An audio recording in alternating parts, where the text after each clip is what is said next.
Good afternoon. My name is Jay Lillian. Can I have your full name, please? Good afternoon. My name is Victoria Chan. You can call me Vicky. Great. Can I have your ID card, please? Yep. Here you are. Thank you. All right, here we go. Thank you.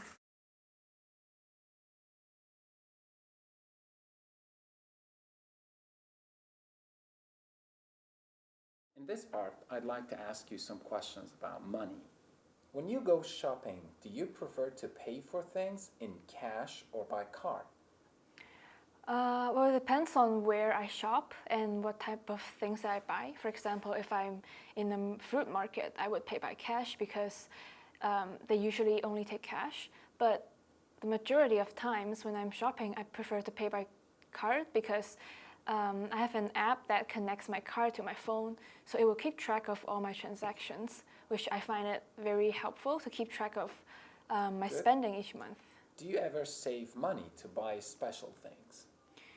Yeah, not often, but usually I buy things that I can pay at once. But sometimes when I'm saving for like a present or something special, I would have to save money because the amount is quite large, so I can't purchase it at once. And at those times, I would have to save money. Would you ever take a job which had low pay?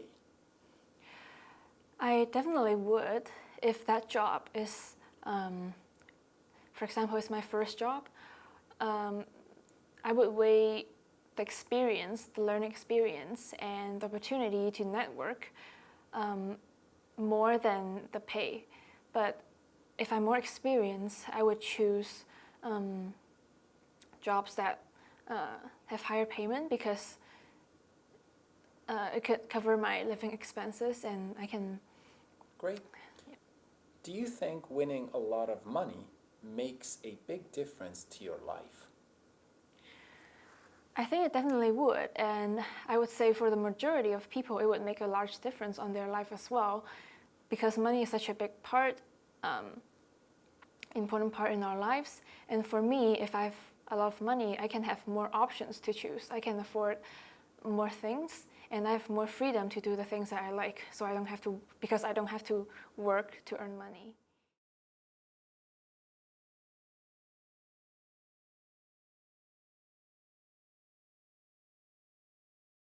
Okay, now I'm going to give you a topic and I'd like you to talk about it for 1 to 2 minutes. Before you start talking, you have 1 minute to make notes and to think about this topic more carefully. I'd like you to talk about an interesting discussion you've had at work or at university. So here's your topic card and here's paper and pencil to make notes. Okay, thank you.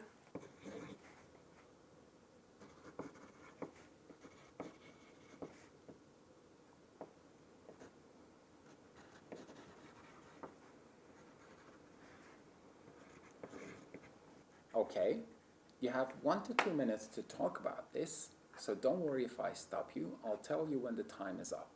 Can you start speaking now? So I had an interesting discussion with my classmates when I was in my master's class.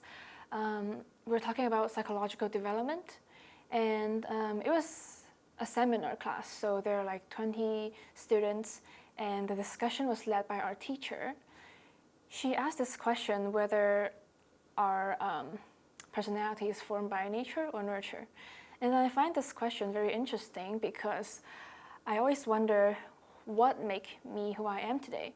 And that discussion was quite fascinating and eye-opening for me because I get to hear from a lot of different people, like from different backgrounds, and I feel enlightened. So my thought is that I think they're both very important. It's not 100% nature or nurture, but it's a mix of both. But I think nature plays a bigger role, especially in early years, because without all the socialization, we're just behaving the way we are. And then, I think that was a very memorable experience because I heard from people that are different from me, different cultural background. So I think I've learned a lot from that experience. And some people find this not as interesting, maybe because they're not that into this topic as I am. But I think it was a very good learning opportunity for me.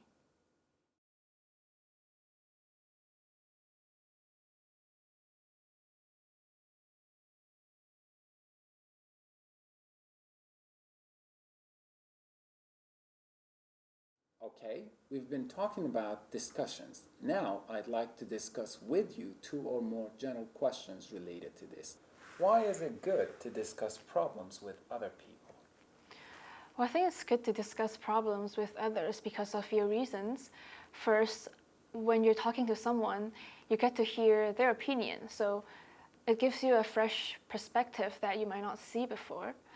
And also, when you're talking to someone, you feel listened to and you feel the sense of importance that someone cares about you. And that itself, it's very helpful. And thirdly, in the process of discussing, maybe you come up with new solutions and new insight about the problem and about yourself. So I think it's a good idea to talk to someone, but you have to be careful who you talk to.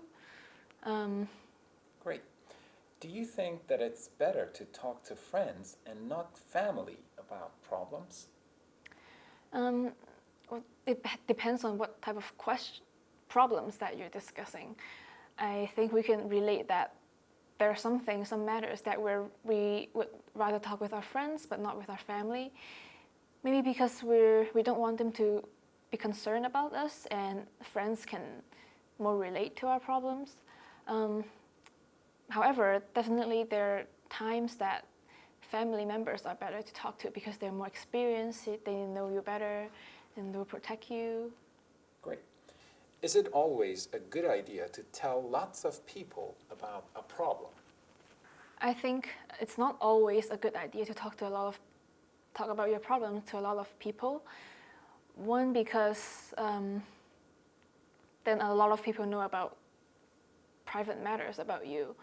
But if your purpose of talking is just to vent, just to express your emotions, then and if the things that you're talking about is not too private, then it's not too much of a problem to talk about your problems with a lot of people. Okay.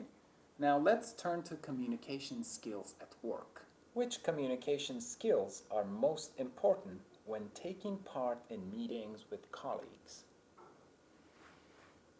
In my understanding, communication involves two parts, the sender of the message and the receiver. So in a meeting, if everyone's just giving their opinion and no one's listening, then I think it defeats the purpose of communication. So I think listening is actually the most important skill so that people can give feedbacks and actually the meeting would be more constructive. What are the possible effects of poor written communication skills at work? When it comes to work efficiency is very important. So if someone has poorly written communication skills, it will impact the efficiency of communication. And then also it might create misunderstanding between colleagues. And it shows that a person's competencies in their working ability too. What do you think will be the future impact of technology on communication in the workplace? To begin with, I think technology nowadays is already very advanced that we can just we can communicate online through Skype and email and stuff. So I think in the future it will be much faster and the internet will be faster and we can send different types of message faster, but there'll be more alienation between people because we're just gonna accomplish everything through the internet, through the internet, and there'll be less face-to-face communication, which might defeat the work spirit and teamwork, which are also very important in the work setting. Thank you. This is the end of your speaking test.